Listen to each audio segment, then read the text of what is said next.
الرحمن الرحیم نحمدہ ونصلی ونسلم علی رسولہ الکریم اما بعد۔ محترم سامعین، کرونا وائرس سے بچاؤ کے لیے احتیاطی تدابیر میں لفظ کرونا کا آخری حرف الف سے عمل ایک چھوٹا سا بتلانے کے لیے حاضر خدمت ہوا ہوں۔ الف یعنی استغفار کہ یہ ایک مبارک عمل ہے اور اللہ رب العالمین انشاءاللہ اس کی ذات سے قوی امید ہے کہ اس عمل کی برکت سے اللہ اس وبا سے اور اس قسم کی جتنی بھی بیماریاں ہیں اس سے انسان کو مامون و محفوظ فرمائیں گے۔ استغفار ایک بہت عظیم عمل ہے۔ آپ صلی اللہ علیہ وسلم نے بھی اس کو کرنے کا حکم دیا۔ استغفار، توبہ، یہ دونوں ملتے جلتے لفظ ہیں۔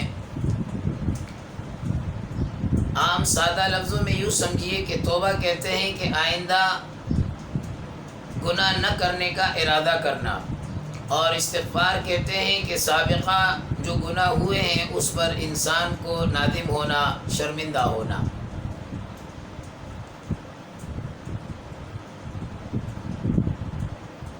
نفس اور شیطان یہ دو بہت زہریلی چیزیں ہیں جو انسان کو گناہ کرا کے جہنم کے قریب لے کر جاتی ہیں، لیکن اس کے ساتھ ساتھ اللہ رب العالمین نے ان کا تریاق بھی فرمایا ہے،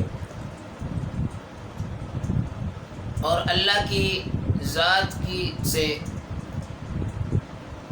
یہ بعید ہے کہ وہ زہر تو پیدا فرمائے اور اس کا تریاق نہ فرمائے۔ میرا تعلق فاٹا ضلع اورکزئی ایجنسی سے ہے۔ ہمارے علاقے میں وادی تیرا، وہاں ایک پودا ہوتا ہے جس کو ہم پشتو میں سیزن کا کہتے ہیں، اردو میں نہ جانے کیا کہتے ہیں۔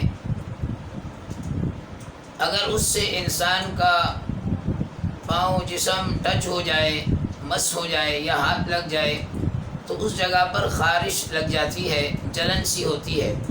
وہیں پر اللہ نے ایک اور بھی پودا ہرا بھرا رکھا ہوتا ہے، اس پودے کو توڑ کر اس سے جھڑکا جائے، لگایا جائے تو اللہ رب العالمین اس خارش کو دور فرما دیتے ہیں۔ تو جہاں بھی اللہ نے زہر پیدا کیا ہے وہاں پر اس کا تریاق بھی پیدا فرمایا۔ تو جہاں گناہ آیا اس کے لیے اللہ نے تریاق استغفار اور توبہ کی صورت میں ہمیں عطا فرمایا ہے۔ اور آپ صلی اللہ علیہ وسلم خود ارشاد فرماتے ہیں کہ بعض دفعہ میرے دل پر بھی ایک بادل سا آ جاتا ہے،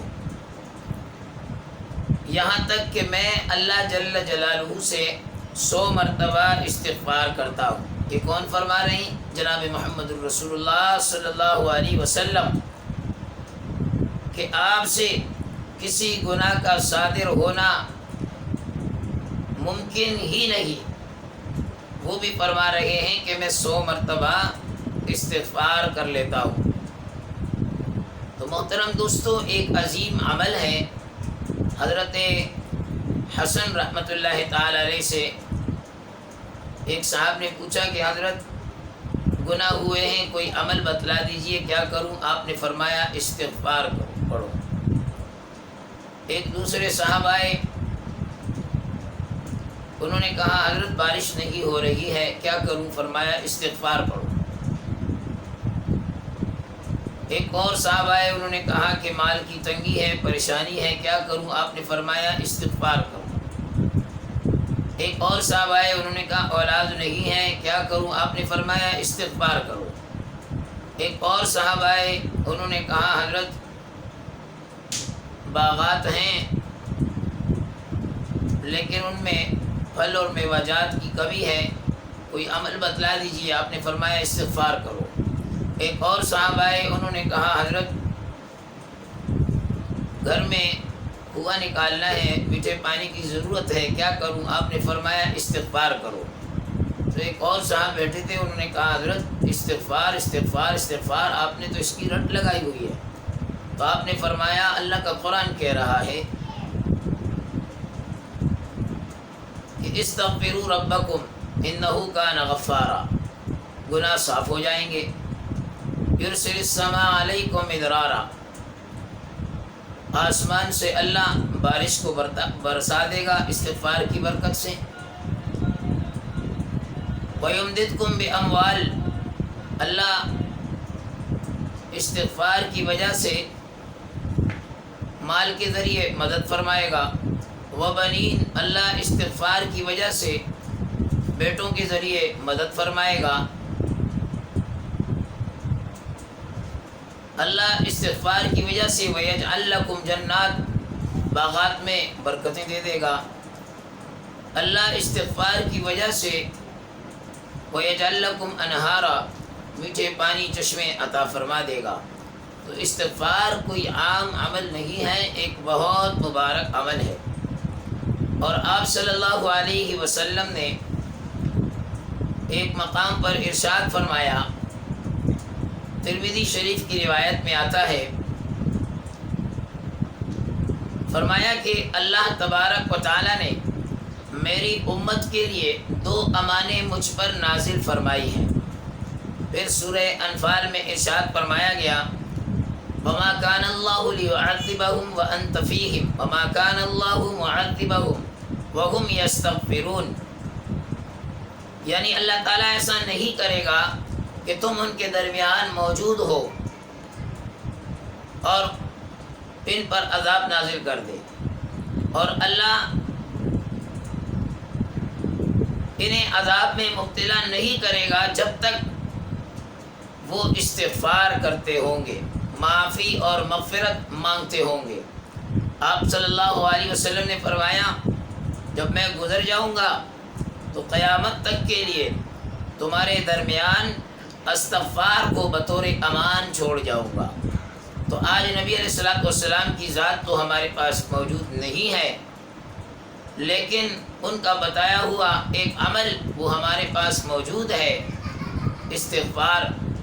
اور انسان کوشش کرے کثرت کے ساتھ۔ آپ صلی اللہ علیہ وسلم نے سید الاستغفار پڑھنے کا بھی حکم دیا، فرمایا اللہم انت ربی لا الہ الا انت خلقتنی وانا عبدک وانا علی عہدک ووعدک ما استطعت اعوذ بک من شر ما صنعت ابو لک بنعمتک علی وابو بذنبی فاغفر لی فانہ لا یغفر الذنوب الا انت۔